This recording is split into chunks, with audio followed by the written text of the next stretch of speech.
The Zeuseth. Walang pakialam na katamaran. Nakakatawa kung paano bumabagal ang oras kapag wala kang ginagawa.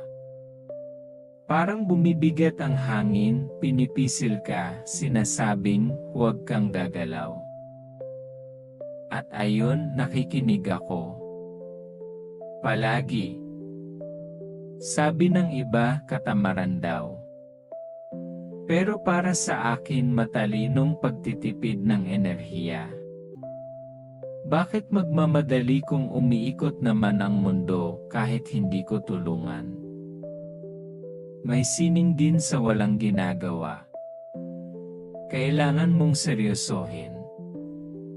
Walang pa-scroll-scroll lang, walang pagpapanggap na abala. Basta nandyan ka lang.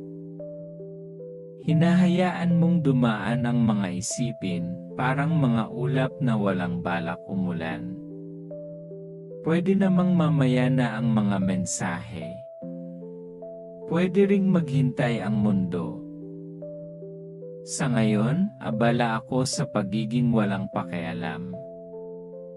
Nakakapanibago rin. Sa katahimikan, may kapayapaan. Hindi yung galing sa pagninilay o malalim na paghinga, yung tahimik na dumarating kapag tumigil ka na sa sobrang pagsisikap. Sa labas, lahat gumagalaw, mga sasakyan, tao, ulap. Dito sa loob, ako lang at ang ugong.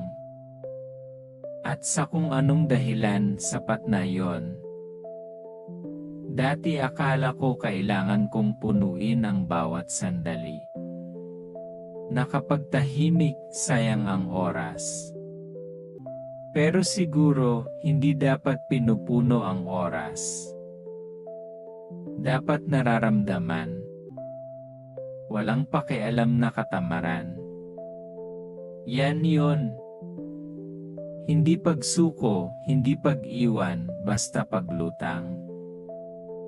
Hinahayaan mong magmadali ang mundo habang dahan-dahan kang dumadaan sa katahimikan. Siguro bukas, gagalawin ko ang mga bundok. Pero ngayon hangin muna. The Zeuseth.